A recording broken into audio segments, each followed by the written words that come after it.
Welcome back. In the earlier lecture, we learned about Spark transformations and actions. We also learned that these Spark transformations and actions are going to result in an execution plan. And this execution plan is finally executed by the executors.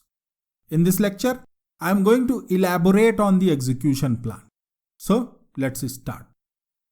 Do you want to learn Spark programming and grow in your career? Then you should take my Spark programming course. I'm a Spark expert and big data solution architect. I authored books and trained thousands of people like you. And in this course, I'll be teaching you Spark programming Using Python programming language. Join this course for an exclusive discount and you will learn Spark architecture, data sources and sinks, data frames and datasets, using Spark SQL, transformations, actions and functions, creating and using UDFs, development, debugging and unit testing, creating and extracting application logs. This course is packed with hours of on-demand content and a bunch of hands-on coding examples. Plus, you are protected by a 100% money-back guarantee. There is absolutely no risk to get started. Then what are you waiting for? Stop searching and get started with this exclusive discount. Keep learning and keep growing. Let's come back to our example code. So what are we doing here? We are doing three things. I am reading a data file and also inferring the schema, right? The result is a data frame. Then I am applying a chain of transformations. The result is another data frame, right? Finally, we are using an action, right? Now, based on this example, we want to understand the internal execution plan. How are these things executed internally, right? That's not an easy goal. Why? Because Spark is similar to a compiler. It takes your straightforward code and compiles it to generate low-level Spark code and also create an execution plan. All those things are too complicated, and understanding what is internally happening is difficult. But let me try giving you some good sense about it. We are going to make some changes to this code and prepare ourselves to learn a tough topic. The first thing is to move these transformations to a separate function. Let me create a function. Now I am going to move this code to the function.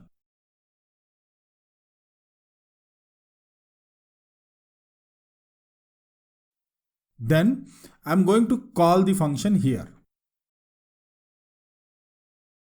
Great. Now it looks clean and we can also write unit test cases for this function in the next lecture. The next thing is to replace this show action with the collect action and manually print the outcome to the application log. Why is this needed? Well, I have two reasons. The collect action returns the data frame as Python list. However, the show method is a utility function to print the data frame. So you are more likely to use the collect action, whereas the show is useful for debugging purposes, right? The second reason. The show method compiles down to a complex internal code.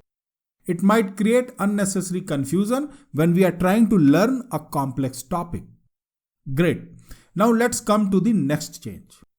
I am reading a small data file having 9 records. It is stored on my local machine.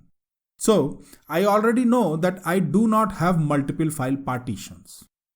So when I load this file, I am going to get a data frame of a single partition, right? And that's not good for learning real internal behavior or unit testing my code locally, right? I want to simulate multiple partitions. So I'm going to take my initial data frame and repartition it. The repartition is a transformation. So it takes a data frame as input and produces another data frame. Now this new data frame should have 2 partitions. And we are going to use this partition data frame for the rest of the transformation. Great. What is next? We already know that we are applying a wide dependency transformation group by. So the group by is going to result in an internal repartitioning caused by the shuffle sort, right? We started our transformation chain on a data frame which we forcefully repartitioned to make sure that we get two partitions. However, we do not know how many partitions will result after the shuffle sort, but we want to control this behavior. So we understand what we are doing and don't get confused by the default behavior. How to do this? Well, we can control it using a configuration. Let me add it. So the spark.sql.shuffle.partitions is going to set the number of shuffle sort partitions. What does it mean? Simple. The shuffle sort caused by the group by will result in only two partitions. So we made sure that the whole transformation flow is accomplished with two partitions, neither more nor less at any stage, right? Now the last thing. We are going to execute this example locally and look at the execution plan using Spark UI. I already introduced you to the Spark UI in our earlier video, right? And you learned that the Spark UI is only available during the life of the application. So I'm going to ask for the user input here. This line will make sure that our program does not finish and we can look at the Spark UI, right? But don't forget to remove this line later. This line is for local debugging and not for production. Great. We are done and now ready to understand the execution plan. Let me execute it once and show you the Spark UI. Great. So we got the output. Let's jump to the Spark UI. It should be available at localhost 4040. Here it is. The Spark UI comes with multiple tabs. The first tab shows you the list of Spark jobs. For our simple example, we got 3 jobs, starting from 0, 1 and 2. Now each job is broken down into stages. The first and the second job has got only one stage each. But the third job is a 3-stage job. So we have a total of 5 stages altogether, right? 1 plus 1 plus 3. Total 5. You can see the list of all 5 stages in this next tab. These stages are again broken down into tasks. So stage 0 to 2 has got 1 task each. However, stage 3 and 4 are broken down into 2 tasks each, right? Here is the overall pictorial representation of my Spark application. My application code is compiled down into 3 jobs. These jobs are again broken into 5 stages. And then these stages are further split into 7 tasks, right? So the point is straightforward.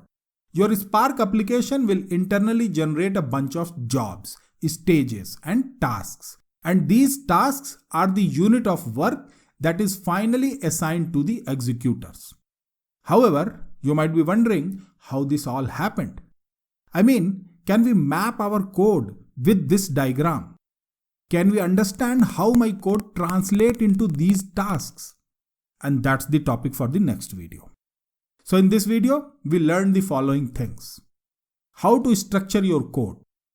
How to control the number of partitions. How to hold your program so you can investigate the Spark UI. And finally, I introduced you to Spark jobs, stages and tasks. In the next lecture, we are going to dig further into these jobs, stages and tasks. See you again. Keep learning and keep growing.